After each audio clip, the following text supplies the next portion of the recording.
नमस्कार, मैं हूं रंजीत झा और आप देख रहे हैं देश समाचार एक्सप्रेस। अभी हाल ही में संसद में मोदी सरकार ने जजों को लेकर ऐसी रिपोर्ट पेश की जिससे जुडिशरी में हड़कंप मच ही गया था कि दूसरी ओर लॉ मिनिस्ट्री ने, केंद्रीय कानून मंत्रालय ने मद्रास हाईकोर्ट की रजिस्ट्री को एक ऐसी चिट्ठी लिखी कि सिटिंग जज को उस केस को छोड़ना पड़ गया जिसकी सुनवाई वो कर रहे थे। आखिर उस चिट्ठी में ऐसा क्या था? और दूसरी तरफ सुप्रीम कोर्ट से कुछ ऐसे ऑर्डर, कुछ ऐसे रिमार्क्स आ रहे हैं जिसने जुडिशरी को कड़वाहट से भर दिया है। जज एक दूसरे के प्रति अनिश्चितताओं की भावनाओं से भर गए हैं। ना जाने कब कौन किस जज के बारे में क्या कह देगा। तो यह रिपोर्ट जो अभी हम आपको बताने जा रहे हैं वो काफी आश्चर्यजनक है और जुडिशरी पर गंभीर सवाल खड़े करने जैसी है। लॉ मिनिस्ट्री को क्या शिकायत मिली? लॉ मिनिस्ट्री ने उस चिट्ठी को जब रजिस्ट्री को भेजा तो उसका एक्शन क्या हुआ, ये आप समझिए। दरअसल एक संस्था है all India lawyers association for justice, AILAJ।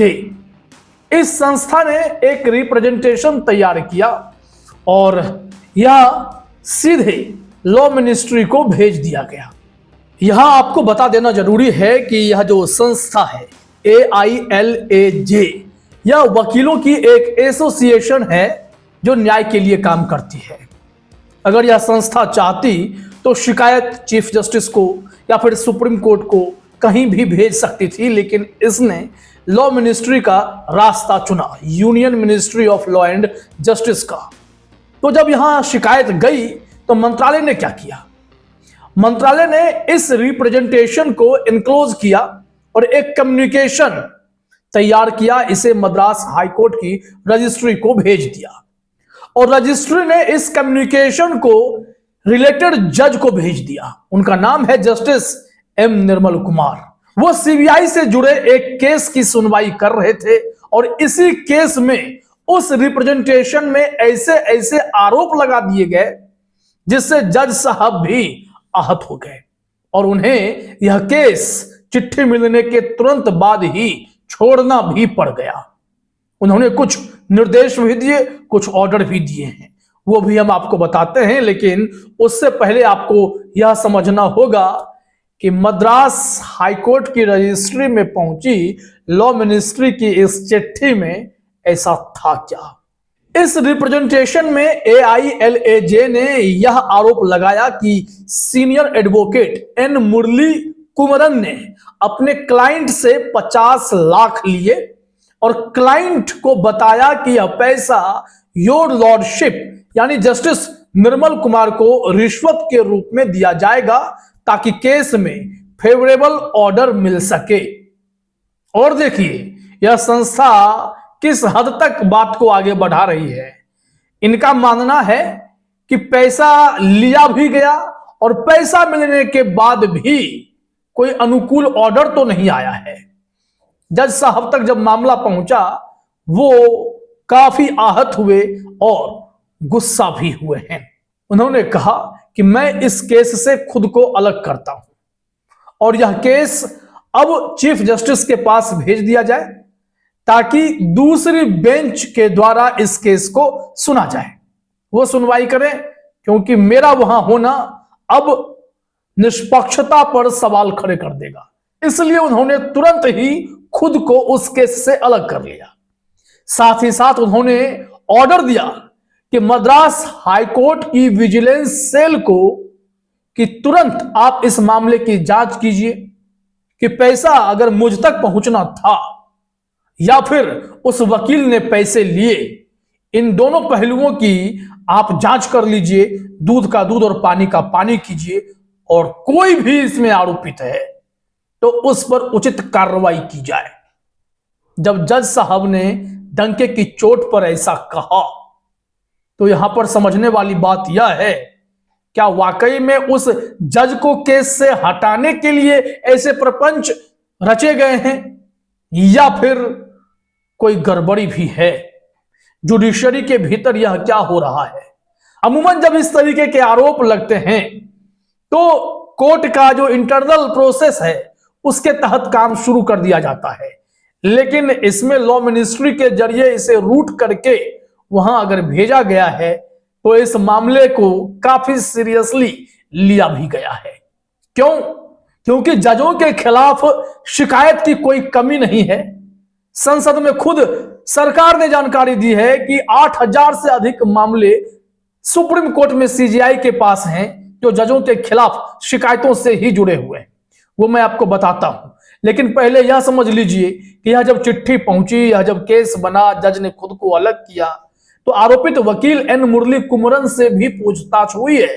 क्या आपने अपने क्लाइंट से 50 लाख रुपए लेकर केस को सेटल करने की कोशिश की? फेवरेबल जजमेंट के लिए जज को क्या आप पैसा देने वाले थे? उन्होंने कहा कि मैं ऐसे आरोपों को पूरी तरह नकारता हूं।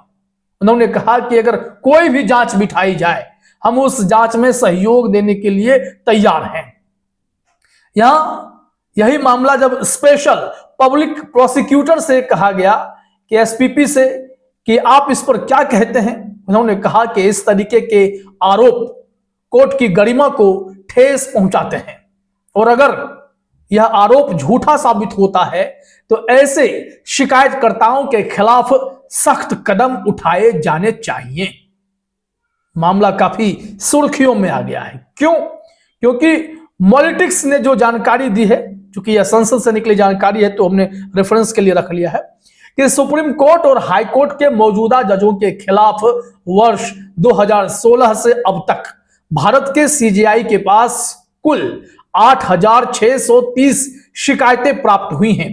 यह जानकारी केंद्रीय कानून मंत्री अर्जुन राम मेघवाल ने संसद में साझा की है।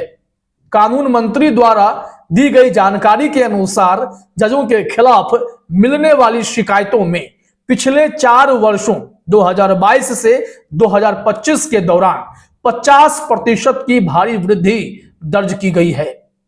वर्ष 2024 में सर्वाधिक शिकायतें पूर्व सीजीआई डॉक्टर डीवाई चंद्रचूड़ और पूर्व सीजीआई संजीव खन्ना के कार्यकाल के दौरान मिली। उन्होंने स्पष्ट किया कि मुख्य न्यायाधीश सुप्रीम कोर्ट के जजों के खिलाफ शिकायतों की सुनवाई कोर्ट के इन हाउस प्रोसीजर्स आंतरिक प्रक्रिया के माध्यम से करते हैं और इस तरह की व्यवस्था हाई कोर्ट के लिए भी प्रभावी है। लेकिन क्या इतने सारे मामले में किसी पर कार्रवाई हुई है? सौरभ दास ने सवाल उठाए हैं, वो भी एक एक्टिंग चीफ जस्टिस के मामले में काफी मेहनत कर चुके हैं, लेकिन सुप्रीम कोर्ट इससे हमेशा मुकरता रहा। उस पर उन्होंने निराशा जाहिर की और इसी को संदर्भ मानकर उन्होंने कहा कि जब संसद में सरकार ही जुडिशरी की पोल खोल रही है तो फिर हमारे सवालों पर कोई ठोस जवाब क्यों नहीं मिलता रहा है। खैर, अब यहां समझिए, हमने कहा कि हालात इस वक्त जुडिशरी में ऐसे हैं, सुप्रीम कोर्ट से निकल रहे जजों के ऑर्डर और उनकी तीखी टिप्पणियां हाईकोर्ट के जजों को प्रभावित कर रही।